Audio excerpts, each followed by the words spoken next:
Hey everyone, how's it going? Classic here. Today we'll be looking at the build I use for World v World on my warrior. This build is only for World v World. I wouldn't say use it in PvP or in PvE. Well, one, for PvP because I don't think it's very effective. I have tried, I've made a few alterations to it. It's not great. You do have a lot of survivability, but it's not the best. There are certainly better builds to use for PvP, and for PvE I wouldn't use it because you're not a Zerker warrior with 100 blades to throw around all the place, which is what people tend to like if you play a warrior.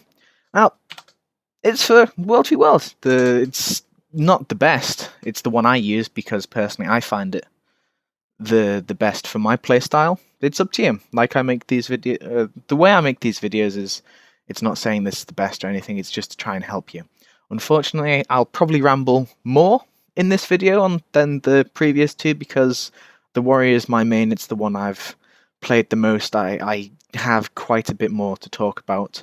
So I mean, I'll try not to ramble on too much, and I'll try and get to the point so it's not too boring or long-winded for you.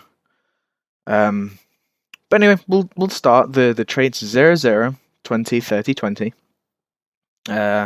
So I think immediately looking at that, as you can see, it's a very defensive build. If you look at my health bar at the bottom, I have 27,000 health, which is, it's high. I mean, you know, necromancers, necromancers which are spec'd for it have that type of health pool. So yeah, it's not a Zerker warrior, and it is for World v World only people. You can try. I'm not saying you shouldn't. If you want to, you want to try it elsewhere. But don't. I wouldn't recommend it. So first of all, we'll look into defense. We'll look at the minor traits as we do first, and then I'll look into the Adept Master and Grandmaster for each of the trait lines. So first, we have thick skin. This will gain extra armor when your health is above the threshold. The threshold is 90%, and if we're above 90%, we get an extra 100 toughness, which pushes our toughness up above 3,000, which is good. We're not using cleric's armor, which we'll look at later. Sorry, if that was, then it'd have more toughness, but I prefer vitality because we already have, thanks to thick skin, we make sure we're already above 3,000 toughness threshold, which is good to have because toughness is great. But rather than adding more toughness to say 3,200, I prefer to take a little bit more vitality. Over here we have adrenal health, which means we regenerate health based on adrenaline level. Level 1 we get 125 healing, adrenaline level 2, 240, and level 3, 360. So for each bar of adrenaline we have down here, we're currently at 0%, but when we're taking hits and we're killing things and just causing chaos everywhere, we're getting adrenaline, we're taking hits off people, but this is giving us adrenaline, which will give us a little bit more healing. This build relies heavily on healing power, so unfortunately, come the next patch, when my beloved healing signet is nerfed by about 8%, I think it was, it won't be as effective, but I think it's strong enough to still be a viable option. But that's just thoughts. We'll see what happens. I'll probably make an update video when the time comes for the next patch. But anyway, we'll move on to the adept trait here, which is Dogged March. Incoming movement, impending conditions have their durations reduced, and you will gain regeneration when you're affected by one of these conditions. It's fantastic. So each of those three, their conditions, each of these, they're immobilized, cripple, and chilled. Immobilized, will just stop you downright, but the cripple and chilled will reduce your movement speed, and then the chilled itself will reduce your skill recharge rate. They're a pain to have, especially in World v World if you're running with a Zerg.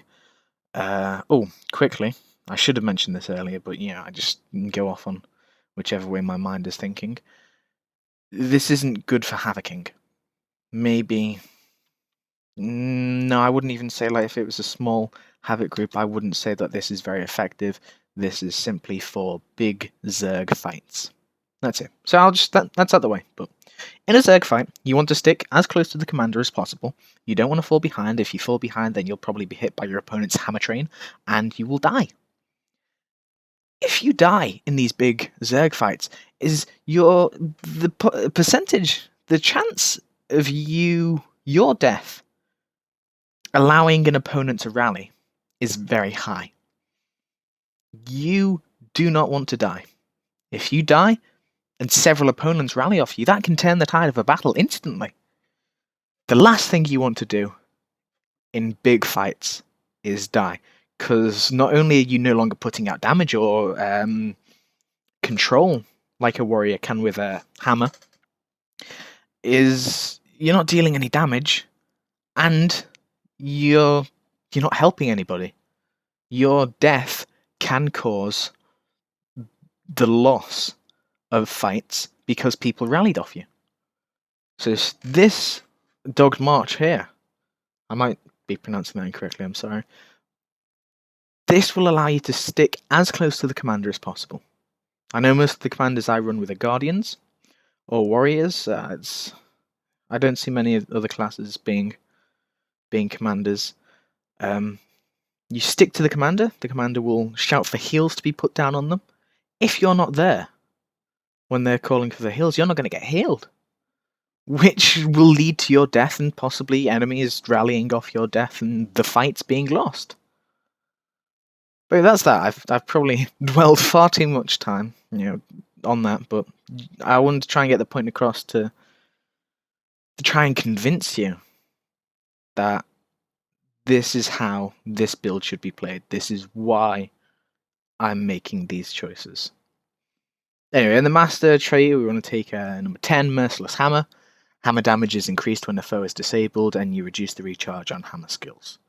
The damage increased with this is 25%, and the recharge is reduced by 20%. Well, what do you know? The main weapon we use is hammer.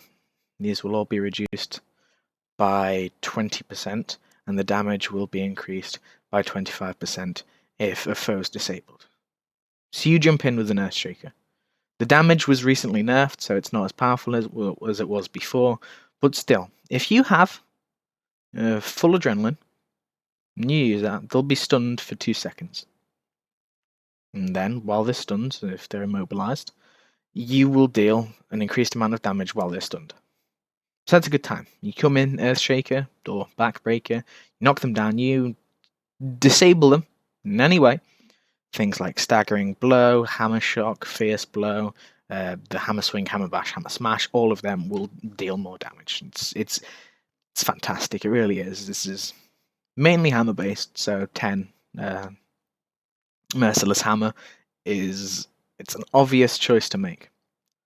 But that's that for the defense line. Also, it gives you an extra 200 toughness and an extra 200 healing. And toughness and healing are extremely important. For this build, this is probably as close to a tank as you'll get in this game anyway. Because, there's no Trinity in this game. They tried to make sure that anybody can do everything, which is true. You can do whatever you want with your classes, but this is the closest you'll get to a tank. And we'll move on to tactics now, because I feel I'm wasting too much time on everything. So we're going full 30, so an increased vitality by 300, and increased boon duration by 30%, which is, nice to have. You have just boons for days. We'll look at the minor traits. Determined Revival, gain extra toughness while reviving. You're reviving people. You have toughness, you've got a better chance of staying alive and getting your friends up, which is it's always good to have. Fast Healer, increased revive speed. You revive people quicker by 10%. Extra toughness while healing people. You're doing it quicker as well. And Reviver's Might. Grant might to nearby allies when you revive someone. So you're getting might, you're healing them quickly, and you have toughness whilst you're while you're reviving. Which is good, they're just minor. They're nice things to have, but they don't make a great difference. They're probably some of the weaker minor traits for the warrior to have. But we'll move past that and we'll look at this. Lung capacity. This will reduce the recharge on shouts. We have 2 shouts here: Shake It Off and For Great Justice. They're both reduced to 20 seconds, which is fantastic to have because everyone loves shouts. Quick Breathing. This will reduce recharge on Warhorn skills, and Warhorn skills convert conditions into boons. What are the weapons? Sword Warhorn. These are reduced to this one here, charge is reduced to 12 seconds and Cold Horns is reduced to 16 seconds. And also, you will convert conditions into boons. So anyway, Call to Arms will remove a condition when you use it, as well as being, blast finisher and give you vigor and weaken your enemies. And Charge will cure crippled, immobilized, chilled by itself. That's what it does automatically. It will cure those three. They can give you swiftness, of course, but it will also cure another condition. Say if you have bleeding or something, can shake it off as ran out. You don't have a condition to remove. So if you have conditions but you don't have shake it off to remove it, you have a chance of removing it using either of these, your 4 and 5 skill on your Warhorn. Vigorous Shouts. Shouts heal. Huzzah. This will heal you because we're spec'd into healing power so much. This will heal you for just under 2,500 health. And what's this? We have 2 shouts here. So, with the healing signet, you never want to touch it really. I mean, they're trying to incentivize us to do that by nerfing it by 8% and increasing the base heal, but still for the most part, as it stands, you don't really want to touch your healing signet. If you're running low on health, instead, pop 4 Great Justice and shake it off. Not only will conditions be removed, but you'll get just under 2,500 health each time, which is great. I can't tell you the amount of times that saved me in fights and how fantastic this trait is. On to Discipline, because that's the next one on the list. We get extra critical damage by 20% and increased burst recharge by 20%. Let's see. Versatile Rage. Gain adrenaline on weapon swap. That's good. This links in perfectly with Fast Hands, the best minor trait the warrior has to offer. Weapon swapping recharges faster. Instead of the 9 seconds, you can swap your weapons every 5. Each time you swap your weapons, you're gaining adrenaline. Just think of it this way, you Earthshaker in, you Staggering Blow, and then you want to get out of there, you swap quickly, Savage Leap, cure conditions, 5 seconds go by, you can swap back again, and just go through your rotations really quickly. I know Zerka warriors go for this Fast Hand so they can get like their Axe and Greatsword rotations off really quickly. Fast Hands is fantastic, and each time you swap, you're going to gain adrenaline, which the more adrenaline you get, the quicker you have to either using Earthshaker or Flurry. Flurry, I'm not a great fan of in World v World situations. Maybe if you're one-on-one, it's good to have, but certainly for the control, the quicker and more often you can use Earthshaker, the better. Warrior Sprint. You move faster whilst using melee weapons. I know a great deal of people will want to change this out, that's fine, but I like having the movement speed increase of 25%. Lots of classes have a signet to give them this. Say, for example, the Necromancer has the Signet of the Locust, which, I'll see classes running around with these things on. It's just like, well, that's a bit of a waste of a utility slot, I find. I'm not wasting a utility slot, not only because the warrior doesn't have one in your utilities to give you a passive speed boost, but because it's here. So long as I'm using melee weapons, I run quicker. And although you can take it off, this is just personal preference, this one, because the warrior can Signet of Rage and charge and just perma swiftness if you want. You can just perma swift yourself everywhere. But when you're not in swiftness, say if your boons have been taken away from you for whatever reason, or you're not using them, just in general, you'll move 25% quicker. It's great for if people are chasing you. It's fun. I've led people around the map just because they wouldn't surrender, and I wasn't going to die because I have so much healing power and so much toughness. But I led them around the map a few times, and it's nice to have. But change it to whatever you want.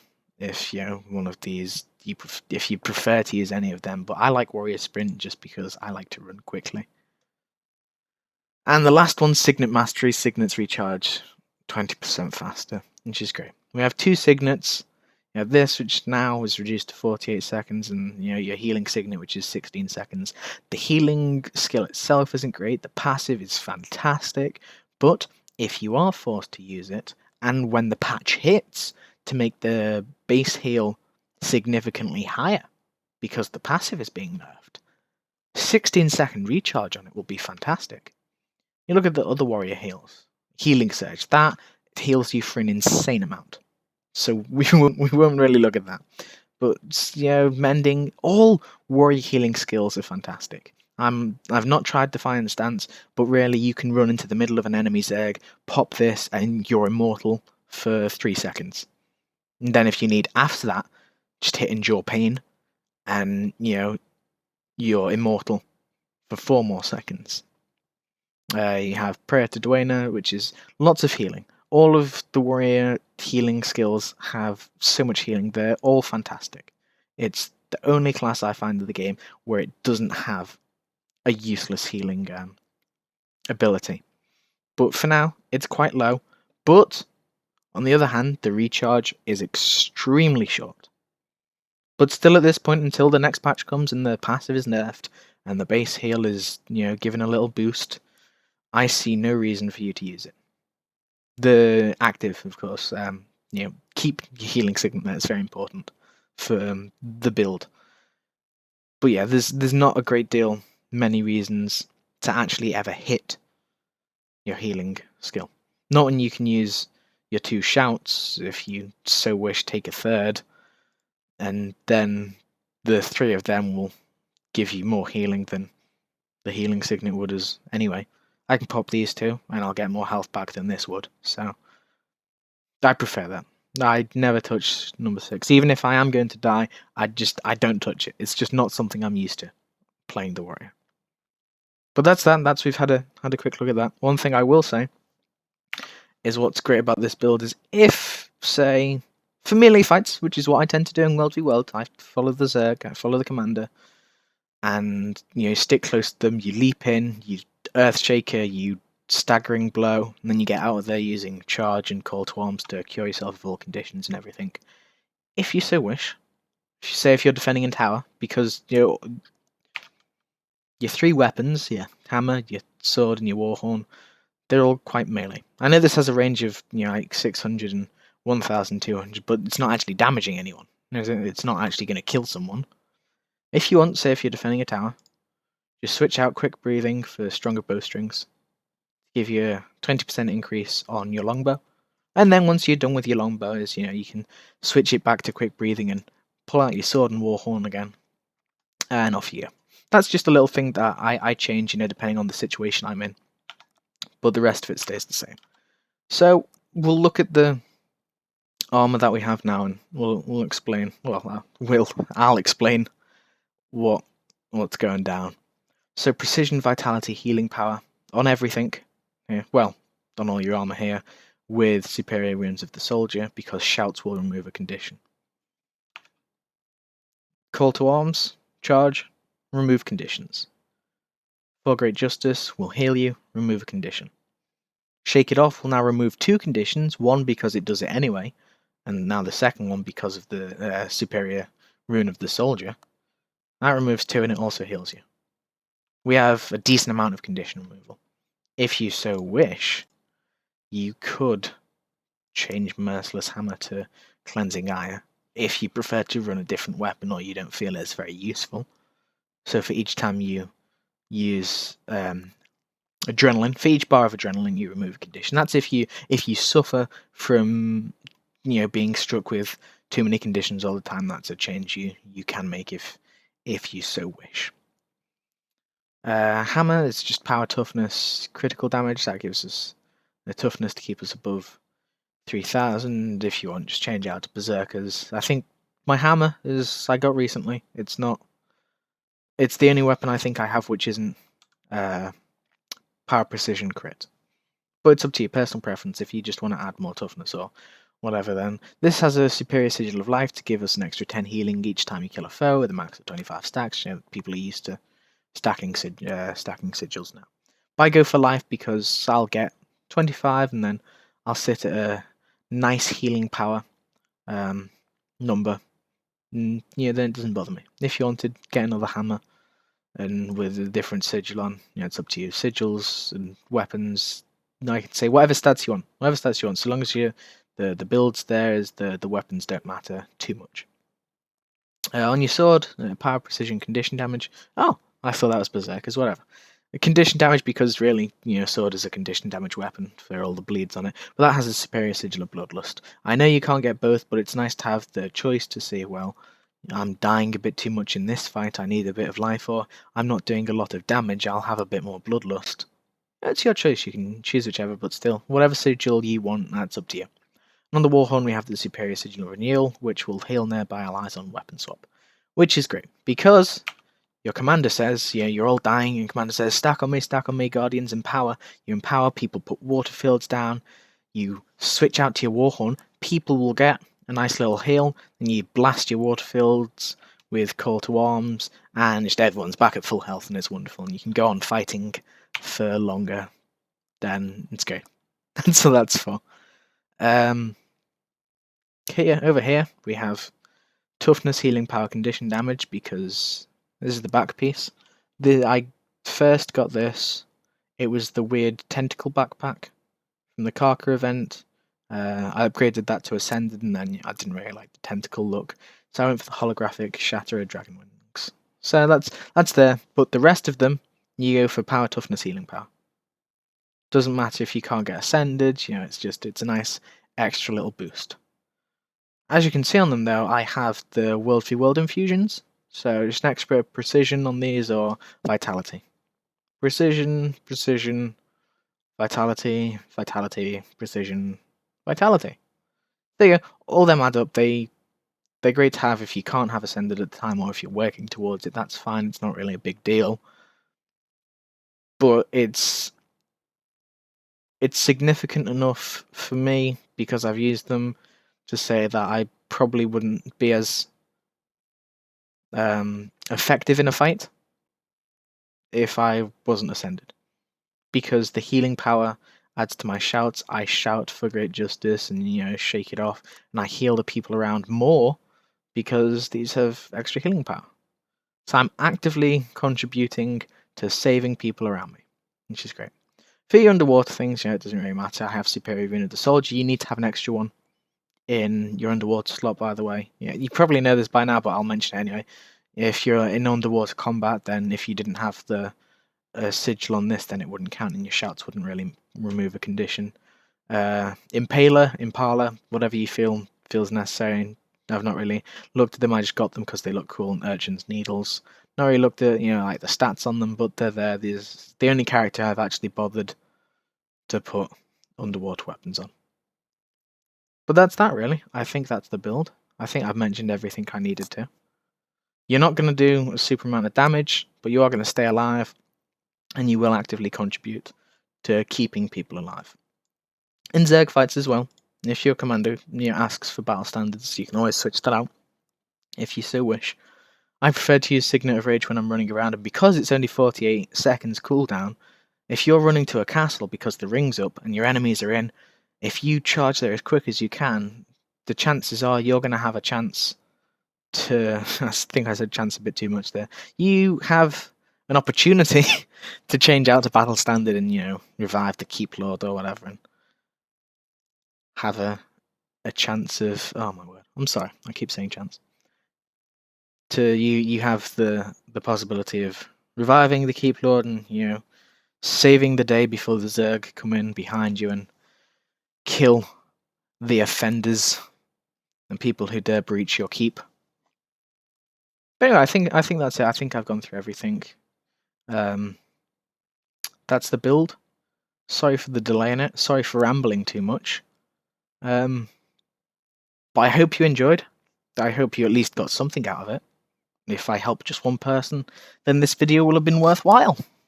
Anyway, thanks for watching this far, if you have. If not, well, it doesn't really matter. Thank you all. I hope this helped. Toodaloo.